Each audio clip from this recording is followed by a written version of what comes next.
hear a little news and politics?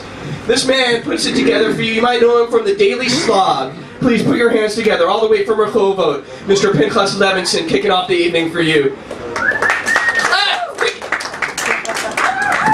There you go. Pinchas, I'll clap for you, my guy. Thank you very much. You gotta repeat what I said. Okay, great. Great, yeah. Well, let's hear it for David, really. He's the guy who gets this show together. Yeah, all right. Thank you. Woo! Okay, so it looks like pretty much a local crowd, right? We have one tourist, and the rest of you are in various stages of localness. So you've been here a while. You came through the summer of 2010, you know, the Beach Boys' Endless Summer, right? Anybody who do their own shopping? You've seen what tomatoes were like last week?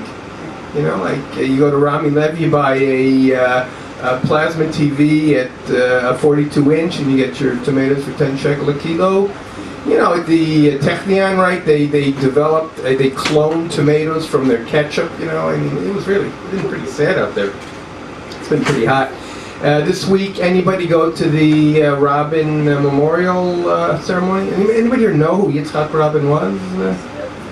Yeah, right, there you go, right? You know, the typical kid who is, he's the guy who asks about every year if I know who he is, right? Yeah, whatever. He's long gone. No, the usual, most of the complaint was, you know, you want me to show up, then give me some good entertainment, you know. It was like really schwach this week, but you know, and of course the rightists all remember Rabin, right? You know, he's that guy who we should string up with, you know, Perez and all those Oslo criminals. Anyway, he's long gone, and right. He's long gone and long forgotten. You know, I mean, like 80% of today's youth think that he was murdered in Lud. You know, anybody hear about the Lud crimes this week? You know, where the border policemen are fleeing. You know, they're going to the Kasbah. You know, the city of Netanya, another murder capital, struck up a sister city convention with Lud. You know. It's pretty bad. The mayor is hoping that the town will just, you know, it'll take years to move back to its status as the most forgotten city in Israel. You know, I'm from Rehovot, you know, and we're close to Lud, right? We have next door is Ramla. Everyone knows Ramla, right? The armpit of the nation. Yeah. Whatever. It's pretty tough out there in the coastal plain. We have a good time, and then. The big news this week for this, I don't know if this said, right, you saw the pictures from Mexico, right, on the border there, 135 tons of marijuana, Cheech and Chong, up in smoke. I mean, we all had a quiet moment there. And of course whatever, it wasn't me, the former Treasury Minister, anyone know his name? Hirshenson, right, he's in the Slammer. So his son got arrested this week for trying to sell marijuana. You ready for this? 3 grams, okay? You know, so that's it. 3 grams. That's all you're good for. You know, and Obama, right, welcomes a young student starting a new business to the White House, right? Otherwise known on campus as a weed dealer. You know, I mean, this is about all that. It's the only business that's happening. And the Shas Interior Minister Director General, okay? He got arrested this week. You guys know the story? For the usual Shas story, corruption, the whole bit. He profited off of sales of state lands. So the big question was, were they going to is he high enough that Shas is going to charge this as discrimination? You know, this is what plagued Ovadia Youssef this week. Is this guy really getting set up? And on the larger scale, you know, the Palestinians, they're coming to an agreement, right? What can they can agree with the Israelis. And the bottom line is, if the Palestinians are going to let the Americans give the right to the Israelis to call themselves a Jewish state. This is the working agreement, and everyone's going to be happy with that. And meanwhile, of course, the Palestinians are planning their first airport. You guys read about this? They're going to have direct flights. They've already asked Israelis. They're going to have the first flight is going to be direct flight to the Azrieli Tower. Everyone's going to be signing up on that one. That'll be a winner of a flight. And then while this is going on, the Europeans are saying, oh, you know, you're getting increased distancing from us. We don't recognize you. So of course they're going to raise the airfare. You know, it's the usual European response to that kind of thing. And there was a new loyalty oath. You know, you guys all heard about this. This has been in the news for a while, right? So they came to a compromise on that as well, right? They're going to let the secular types swear allegiance to the state, and they're going to let the Haredi types swear allegiance to Judaism, and they're going to let the Arabs swear allegiance to democracy, right? It's a win-win for everybody. Okay. Whatever. So, these secular types are already swearing to their own state of Tel Aviv. That was a long time in coming. And I don't know if you guys follow any of the secular advertising, but there's a new project out, Avram Gindi residential complex, right? I don't know if you see these ads once in 100 years. It's really obnoxious. People are buying the apartments just to get rid of the ads. And it's like it's a once in 100 years you'll pay off your mortgage kind of thing. It is just so bloody expensive. And so the mayor of Tel Aviv, right, Ron Huldai, in his bombastic fashion, this is how we're going to bring young people and students to Tel Aviv, right? Yeah, they're going to be babysitters and guards and in the stairwell, but no one's going to get to live there. And then, of course, the other news this week was the Consort. In the papers, I don't know, I guess if you guys don't read the Hebrew papers, they never refer to the wives of politicians as their wives, because it's the same thing as women, and it's sort of it gives them a dignity that the writers don't want to give, so they call her Consort. Anyway, her name is Nili Priel Barak, right? You know her story, right? She employed this Filipino illegally, and now she hopes to get off with just paying a fine, right? But the bottom line is a little bit late for that kind of thing.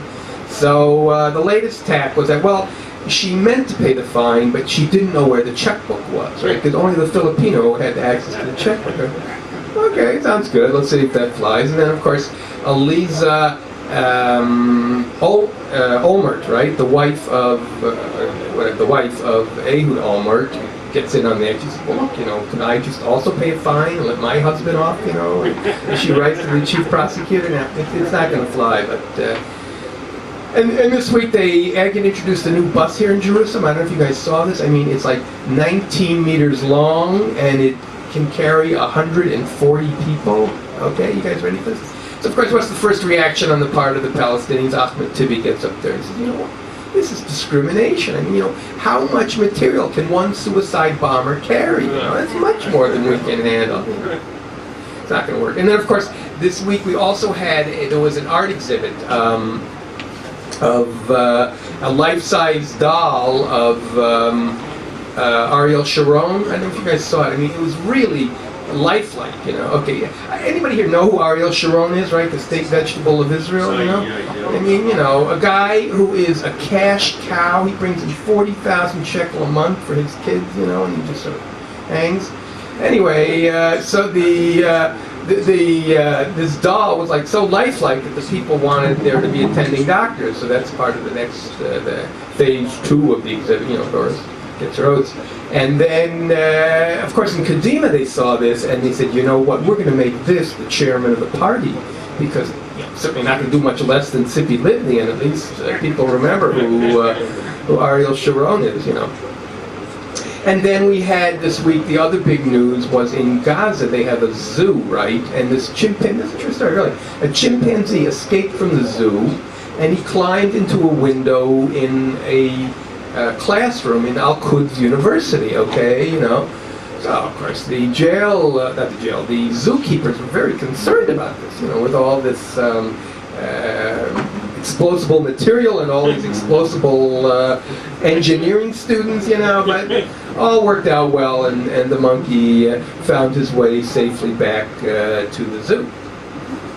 Other religious-related news, I don't know if you guys saw this, but this week the Vatican declared that Homer and Bart Simpson are Catholic. Yeah, you never knew this. I don't know. Anyway, but the Vatican spokesman said, of course, that in order for them to be upgraded to be a priest, they have to schedule an episode where, of course, Bart and Homer get put up on trial for molesting some choir boy. But we don't want to go there. But yeah, they're full-fledged Catholics. They just didn't get the upgrade to priest. And then, of course, in a week and a half, I suppose most of you guys know, there's going to be election time in America, right? They're going to throw out the one set of bums and elect in a different set. And right, so there's lots of news on this, but it doesn't really concern us mostly. Vice President Joe Biden, said that Obama will keep him running as his running mate in 2012. Well, of course, for us comics, it's great news, but of course, no one's really ever asked Obama yet. That's the bad news, that he's going to run. And of course, the White House, nevertheless, says we have got a big mo in our favor. Of course, when you're rolling downhill, nothing in front of you, it looks pretty bad for the Democrats. But we'll leave Obama for the next show. And then the other big news was the Chilean miners, right? They were trapped 34, then they got a little cannibalistic. 33 came out, and so they claimed that this was a subterranean hell. Okay, obviously none of these guys had ever ridden the New York City subway, but the more interesting part was they were going to make a movie about these miners, and of course immediately Roman Polanski, miners, he jumps at them too. It's not going to happen. And then this week the Google said, I'm sure you guys have seen this, that they made a car that doesn't require anybody to drive. So, you thought it was bad when your computer crashed. Where do you see this? And of course, I'm sure it'll help. Everyone will get to drink a lot more alcohol. The consumption in America is going to go really shoot up. And we have any Canadians here? No. Oh, 2 Canadians, right? So last week was National Canada Day, right? That's when you guys celebrate that Celine Dion moved to Las Vegas, right? So, anyway, so right, that's the world out there. The personal world is that my wife is traveling this week. She's going to America to see our investment banker, and so she's got this complicated itinerary, and she wants one bag to go to Chicago, and the other bag to go to New York, and the other bag to go with her to Milwaukee. And the clerk says, 3 bags in 3 cities, we can't do that. And of course she says, well, the last time I flew, you did, And then, and I don't know if you get this X-ray scanner in the States now, it's just totally invasive. And, but, the FAA, so nobody's ever given us a hard time about this. Well, have you ever tried to argue with the people at the airport? You get a full-scale colonoscopy, they have no pity for anybody. But my wife's great. She's going to America. She is a black belt in shopping. Anything that's marked down, anything that's marked down, she'll come on and she bought an escalator or one. And then, she goes to America, and 2 stores in Rehoboth close while she's gone. It's really, when we go shopping, I hold her hand, otherwise she's out there shopping for us. It's really, and then of course when she goes to the beauty parlor, oh my God, 2 hours, and that's just for an estimate, Well, you guys aren't married, you don't know what it's like, but it's pretty daunting. But we have a great marriage, and it's lasted a long time. The secret to our marriage, excuse me, it's usual, a quiet dinner, a glass of wine twice a week. She goes out on Tuesday and Thursday, I go out on Monday and Wednesday. And we have a great time, and she's very understanding. She calls me over, and she says, let's look at this. My eyes are dragging, and my veins are coming out, and all over the flesh is sagging. Tell me something good. So yeah, I'm losing my shake. So I give her the once over, and I say, well, look, at least your eyesight isn't bad. But she keeps me around mostly. She says, you're not totally useless. You can always be held up as an example of something that's totally useless. And this is what us guys are, the original mutants. But whatever, we make it well, and whatever, we have a good time. And my parents live here in Jerusalem, and they go to the doctor a lot, so I don't know, in theory, we're all on socialized medicine, but it never seems to work out that way. The medicine that you want in the end, you have to pay for, my father goes to the doctor, and the doctor gives him in the doctor's system, he's only got about a year left, and he gives him the bill, and my father says, I can't pay that bill in a year. And so I got to give you another year. That's the kind of medicine that we practice here. He pulls his wallet, it's his cough. That's the kind of. But whatever. Largely, we like it. Living here, Judaism is special. Why aren't Jews notable drunks? Right? Because it interferes with the suffering. Everybody knows that.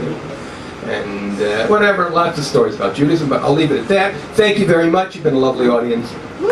Pinchas Levinson, the Daily Slog. You'll find me on your Daily Blog. You'll like it. And in any event, thank you very much, David.